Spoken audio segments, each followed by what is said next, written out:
नमस्कार मेरे प्यारे-प्यारे बच्चों, आपका एक बार फिर से स्वागत है आपके खुद के channel project Y online classes में और हम कर रहे हैं क्लास 10th की केमिस्ट्री का थर्ड चैप्टर मेटल और नॉन मेटल। अभी तक की वीडियो में हमने समझा कि मेटल और नॉन मेटल की फिजिकल और केमिकल प्रॉपर्टीज को समझा। किस तरह से वो रिएक्ट करते हैं सब कुछ समझने की कोशिश की। ठीक है? लेकिन अब हम समझेंगे आज की वीडियो से ही शुरुआत कर लेते हैं कि भई मेटल जो हमें मिल जाता है, मार्केट में हम जाते हैं, अगर हमें लोहे की कोई चीज़ चाहिए, हम ले लेते हैं आसानी से या हमें सोने की या चांदी की कोई अ, आभूषण या ज्वेलरी चाहिए, हम ले लेते हैं आराम से, ठीक है? तो क्या वो मिलना इतना आसान है? अगर नहीं तो उसके पीछे क्या कहानी रही होगी? कैसे मिलता है, कैसे निकाला जाता है, क्या रिफाइनिंग की ज़रूरत पड़ती है, डायरेक्ट यूज़ कर लेते हैं? वो सारी कहानी समझेंगे आज की इस वीडियो से शुरुआत करते हैं।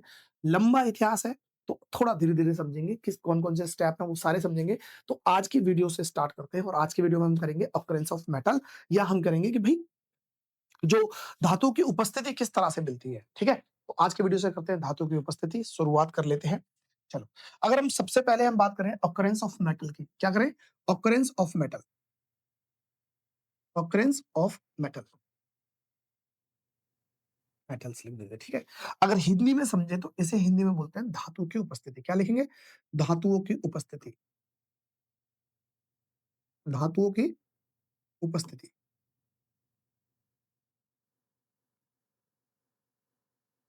धातुओं की उपस्थिति। धातु कहाँ मिलती है?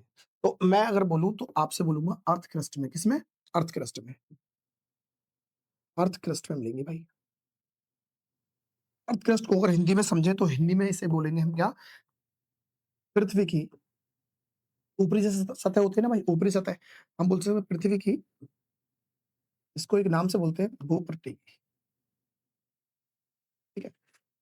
ऊपरी सतह या भूपट्टी से बोल सकते हैं, वहाँ से मिलेंगी। अब किस फॉर्म में मिलेंगी? तो वो डिपेंड करता है भाई अ, इनकी रिएक्टिविटी सीरीज़ पे। वो अलग-अलग तरीके से मिल सकती है ना? अब किस तरह से मिलेंगी, अब कहाँ मिलेंगी भूपट्टी से? तो हम कह सकते हैं जो पृथ्वी की सतह है, सरफेस है अर्थ की, उससे 200 मीटर में मिल सकती है, 300 मीटर में मिल सकती हैं। कुल मिलाकर हम कह सकते हैं 2 से 3 किलोमीटर या 5 किलोमीटर तक भी जाया जा सकता है। वो डिपेंड करता है उनकी रिएक्टिविटी पे, कौन कितनी ज़्यादा रिएक्टिव है, किस स्टेट में मिलेगी, कैसे मिलेगी, वो सब समझ लेते हैं, ठीक है? तो अगर हम बात करें इनकी स्टेट की, तो वो स्टेट में ऐसे मिल सकती है, या तो हम कहेंगे उसे, या तो वो मिल सकती है फ्री स्टेट में। क्या बोलेंगे? Free state. और फ्री स्टेट के साथ हम इसे बोल सकते हैं नेटिव स्टेट। क्या बोलेंगे? नेटिव स्टेट, ठीक है? हिंदी अगर हम उसके बात करें च और दूसरा हो सकता है कंबाइंड स्टेट। क्या हो सकती है? Combined, combined state. इसी को बोल सकते हैं कंपाउंड स्टेट में बोल सकते हैं।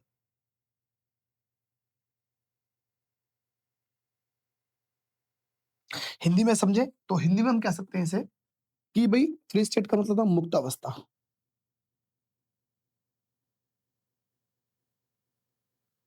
मुक्त अवस्था, और यहाँ कह सकते हैं यौगिक अवस्था में मिल सकती है।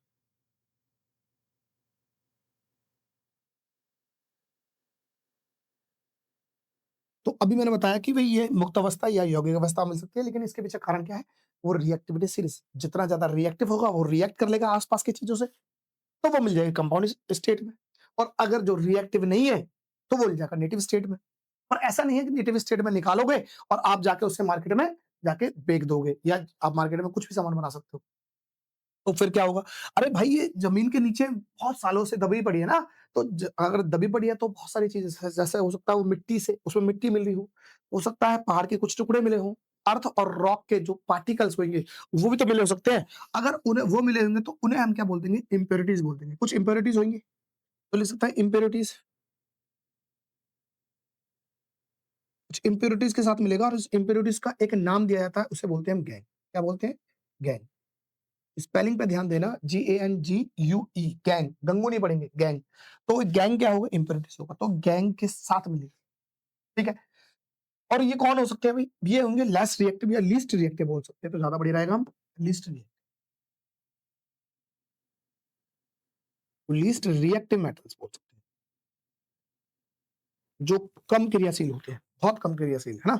Reactive metals.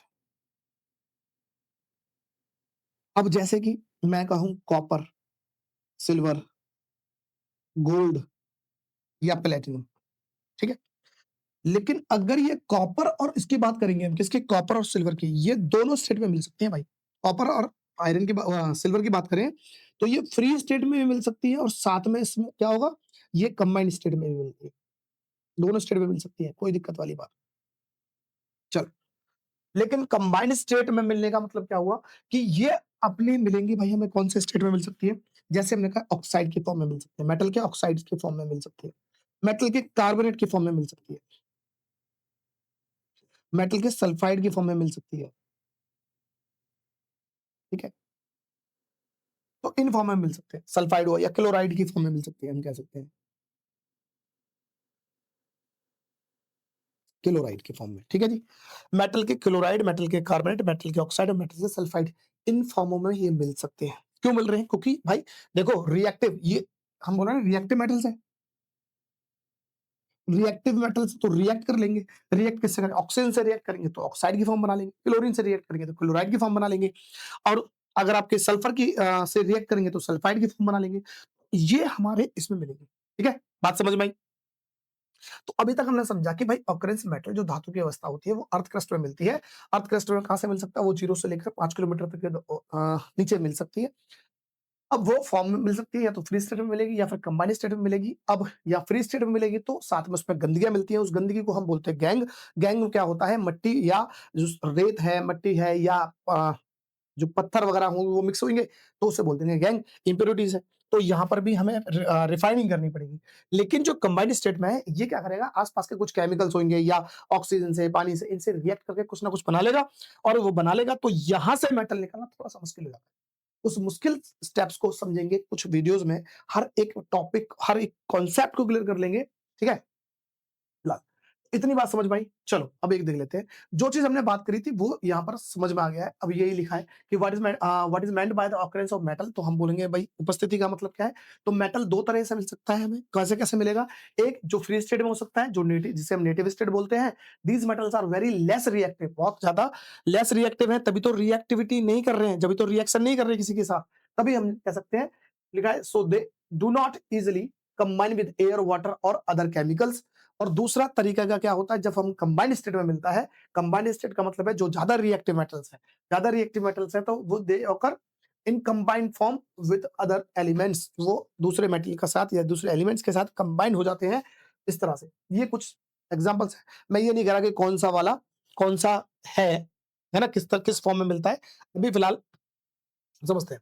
फिर वाला मेटल इन फ्रीज़ या नेटिव स्टेट में मिलने वाले कौन से होते हैं? जो लेस रिएक्टिव है मैंने बताया, भई गोल्ड है, सिल्वर है, प्लैटिनम है और कॉपर है। मैंने ये भी बताया कि कॉपर और सिल्वर ये दोनों स्टेट में मिल सकते हैं, चाहे वो हम कह सकते हैं कंबाइंड स्टेट में भी और फ्री स्टेट में भी, मुक्त अवस्था में और यौगिक की अवस्था में मिलते हैं, ठीक है? आगे जाके देखा तो रिएक्टिविटी सीरीज़ के हिसाब से देखें, तो ये मेरे पास हाई रिएक्टिव मेटल है। कौन-कौन से? जैसे potassium, sodium, calcium, magnesium, aluminium found only in combined state. अब ये ज़्यादा रिएक्टिव मेटल है तो जल्दी रिएक्ट करेंगे तो ये हमें किसमें मिलेंगे? हमेशा कंबाइंड फॉर्म में मिलेंगे। फिर बात करें मॉडरेटली रिएक्टिव मेटल्स में, जो थोड़े से मतलब ना तो ज़्यादा है, ना कम है, बिल्कुल बीच के हिसाब-किताब है। इनमें ज़िंक, आयरन या लेड या कॉपर लेंगे।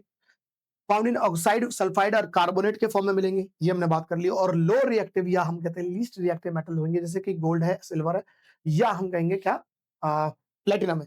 ये मिलेंगे हमें फ्री स्टेट में या नेटिव स्टेट में, ये हमने सब बात कर ली है। फिर बात आती है मिनरल्स की। अब ये मिनरल्स क्या है? 2 ये वर्ड हमें समझने हैं मिनरल्स और उनको समझते हैं पहले से।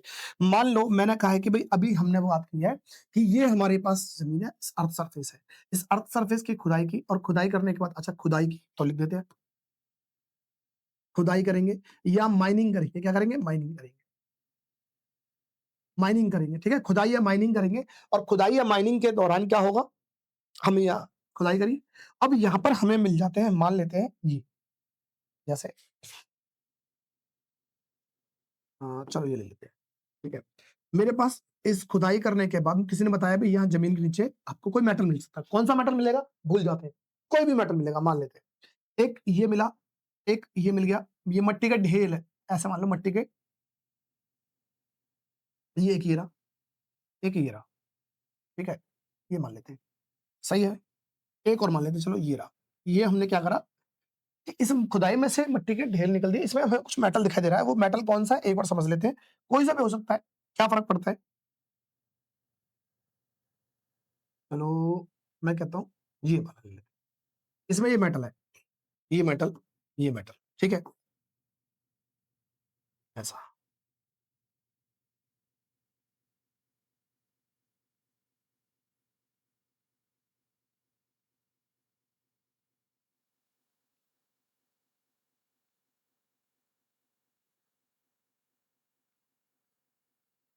ठीक है भाई? ये मेटल है जो दिखाई दे रहा है आपको।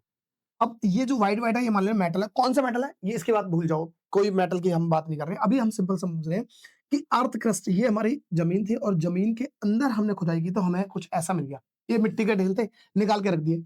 अब इन सारे जो भी ज़मीन के नीचे मिले हैं, उन सबको क्या बोलेंगे? उन सबको हम बोलेंगे मिनरल्स। क्या बोलेंगे? मिनरल्स, मिनरल्स बोलेंगे, ठीक है? बात समझ में आई? इन्हीं को हिंदी में समझे तो हिंदी में क्या बोलते हैं? इन्हें बोलते हैं खनिज, ठीक है? मैंने क्या कहा कि ज़मीन के अंदर वो सारे सब्सटेंस जिनमें कोई मेटल मिल सकता है, ज़मीन के अंदर वो सारे सब्सटेंस जिनके अंदर कुछ मेटल मिल सकता है, उन्हें हम क्या बोलते हैं? खनिज बोलते हैं। अब मेटल क्या हम और भी कोई हमारे पास सोर्स मिलता है, कोई भी चीज़ मिलती है, ठीक है? जो अर्थ क्रस्ट के अंदर मिल रहा है, उन सबको बोल देंगे खनिज। क्योंकि हम मेटल के बारे में बात करें तो अभी सिर्फ मेटल की बोलेंगे, तो ऐसा मान लेंगे ज़मीन के अंदर जो भी सब्सटेंस मिल रहे हैं हमें, उनमें अगर कोई मेटल मौजूद है, तो हम उन्हें बोलेंगे मिनरल या बोल देंगे खनिज। क्या बात समझ में आई? सबको। अच्छा, ठीक है। तो यहाँ पर हम लिख रहे हैं minerals are naturally occurring substance found in the earth crust that contain metals और देयर कंपाउंड्स। तो मेटल मिले हैं, चाहे मेटल किसी फॉर्म में मिल सकते हैं, चाहे वो यौगिक फॉर्म में मिले, चाहे हम कह सकते हैं उसे मुक्त अवस्था में मिले। तो कंबाइन स्टेट में मिले या हमें फ्री स्टेट में मिले, बात उसकी नहीं है, बात है मेटल मिलने की। ठीक है भाई? अब बात आती है कि ये हमने निकाल के लिए, अब मान लो निकाल लिए ज़मीन से निकाल के ले आए, कोई बात नहीं। अब हमारे पास ये कुछ स्थिति, अब हम गए दुकानदार लेबर के पास, लेबर से बोला कि भाई एक काम करो, आपको ये दे रहे हैं, मतलब 4 ये कितने 1, 2, 3, 4, 5 एक हाइपोथेटिकल सिचुएशन क्रिएट कर रहे हैं, आपको समझाने के लिए कि क्या मिनरल्स होते हैं और क्या ओर्स होते हैं, इनको समझना बहुत ज़रूरी है। मैंने कहा 4 बंदे हैं, एक ने ये ले लिया, बी ने ये ले लिया, सी ने ये ले लिया, डी ने ये ले लिया, ई ने ये ले लिया। ठीक है जी? अब ये 4 बंदे थे एबीसीडी इन्होंने ले लिए। अब वो लेबर के पास गए, लेबर से बोला कि भाई आप इसमें से मेटल निकालो। ठीक है? मतलब लेबर की को म ऐसा मान लो कि इस पे कितनी कॉस्टिंग आ रही है, इसको मेटल को निकालने के लिए। अब लेबर ने बोला कि ठीक है भाई हम ले लेंगे, लेकिन हम लेंगे ₹1000 फिलहाल के थोड़ी देर समझ लेते हैं ₹1000 लेते हैं। ₹1000 जो भी मेटल था इसके लिए लेंगे, ₹1000 इसके लिए, 1000 के लिए इसके लिए, 1000 ठीक है भाई, एबीसीडी गए, इन्होंने निकाला अपना-अपना हिस्सा लेबर को दे दिया, उसने ₹1000 दिए, उसने ₹1000 दिए, ₹1000 दे-दे के सबने इसमें मेटल निकाला। इसके जब उन्होंने साफ-सफाई की, तो यहाँ से कितने निकले? 2 मान लेता हूँ, ऐसे मान लेता हूँ, 2 कॉइन मान लेता हूँ फिलहाल थोड़ी देर के लिए। क्या मान लेता हूँ? 2 कॉइन। यहाँ से निकले 2 कॉइन, किस मेटल के? भूल जाते हैं। यहाँ से निकले 3 कॉइन, यहाँ से निकले 2 कॉइन, यहाँ से कुछ और कॉइन निकले, यहाँ से कुछ और। बात समझ में आई? तो मुझे बताओ ₹1000 तो यहाँ पे भी लगे थे, 1000 यहाँ भी लगे थे। इसे ₹1000 में सिर्फ 2 कॉइन मिले हैं मेटल और इसे ₹1000 में कितने 2, 2, 4, 2, 6, 7 कॉइन मिल गए। इसे कितने 2, 2, 4, 2, 6 और 2 8 कॉइन मिले। तो अब बताओ कि ₹1000 में किसको ज़्यादा फ़ायदा होगा? सर सीधी-सीधी बात है सर या बी को और डी को। यहाँ पर तो नुकसान की गुंजाइश है। तो कहने का मतलब हुआ कि पैसे बराबर लग रहे हैं, लेकिन सामान हमें कहीं पर कम, कहीं पर ज़्यादा मिल रहा है। तो अगर हिसाब से देखें तो खर्चा किसमें लगा है? इनके हिसाब से तो खर्चा कम लगा है क्योंकि खर्चा तो बराबर ही लगा था, लेकिन सामान ज़्यादा मिल गया तो उस हिसाब से हमें लगा खर्चे कम खर्चे में ज़्यादा प्रॉफिट। यहाँ पर खर्चा ज़्यादा है, प्रॉफिट नहीं हो रहा। तब अगर मैं बोलता हूँ कि ये बी और सी अगर मैं बी और डी को अलग से निकाल देता हूँ, बी और डी, तो मैं ये बोल सकता हूँ, ये बी और डी को एक अलग से नाम देंगे और उसे बोल देंगे ओर। क्या बोल देंगे? ओर। इस ओर को हम बोलते हैं अयस्क। क्या बोलते हैं हिंदी में? अयस्क। क्या बात समझ में आई? तो अयस्क कौन से हुए? देखो मिनरल और अयस्क में समझ पाए फ़र्क? मिनरल और ओर में या अयस्क और खनिज में। खनिज किन्हें बोलेंगे? जमीन के अंदर दबे हुए वो सारे के सारे हमारे पास सब्सटेंस जिनमें मेटल या मेटल के कंपाउंड होने की गुंजाइश है। वो सारे क्या होंगे? मिनरल्स हो जाएँगे, ठीक? लेकिन अगर हमने निकाला और निकालने के बाद जिस सारे मिनरल थे, इन मिनरल में से देखा कि यार इसमें कम पैसे लगाने के बाद ठीक-ठाक मेटल निकल रहा है, ठीक-ठाक मेटल निकलेगा तो ज़्यादा प्रॉफिट हो जाएगा। और ऐसे अगर मिनरल्स को ये मिनरल्स हैं, देखो मिनरल में से निकाल रहे हैं, सारे तो मिनरल्स हैं, इनमें से निकाल रहे हैं तो ये मिनरल्स के साथ-साथ क्या होंगे? इन्हें एक नाम दे देंगे ओर। या हिंदी में बोल देंगे आस्क। बस इतना फ़र्क। कहने का मतलब अब देखो ये आपको मान लो सोने की चेन बनवानी है, एक तरफ एग्ज़ाम्पल लेते हैं, सोने की चेन बनवानी है, तो ऐसा थोड़ी है आप बोल दोगे कोई भई ये ज़मीन है, यहाँ से सोना निकलता है, जाके खुदाई करना चालू करवा दो, माइनिंग कराना चालू कर दो, बड़ी-बड़ी मशीनरी लगा दो, लेबर लगा दो और वहाँ से सोना निकलेगा अच्छा तो क्या 2 तोले निकाल के लाए और जाके बोल दो भैया ये आप मेरी चेन बना दो। ऐसा तो नहीं है।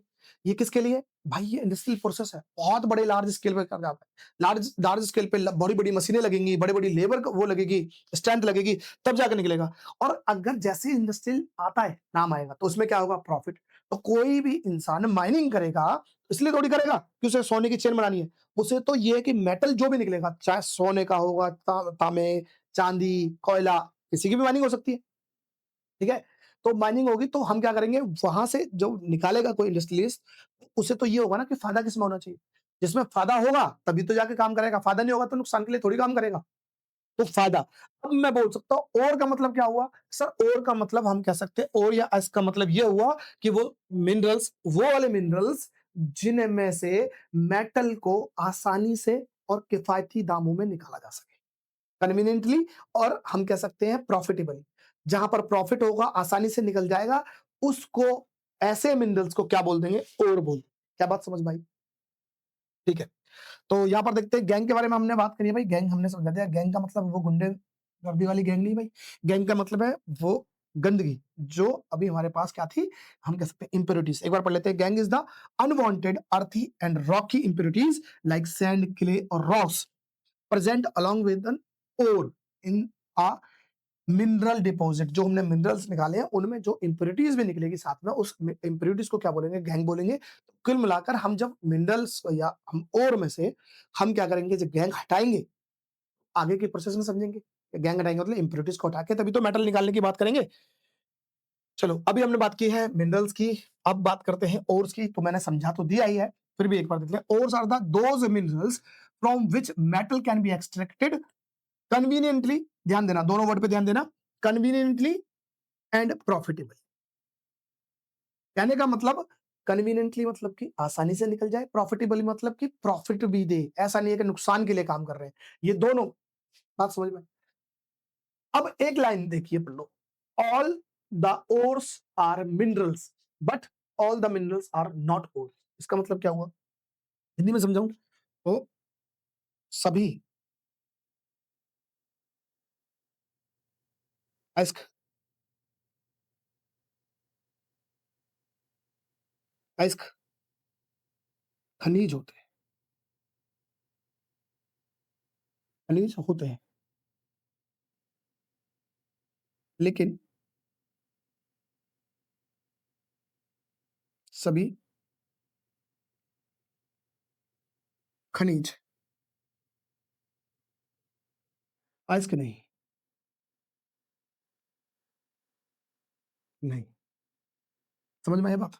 मैंने कहा ये सभी अयस्क खनिज होते हैं। सारे ओर जो होते हैं वो मिनरल होंगे, लेकिन सारे मिनरल ओर नहीं होंगे। इस बात को समझ में तो आ गया।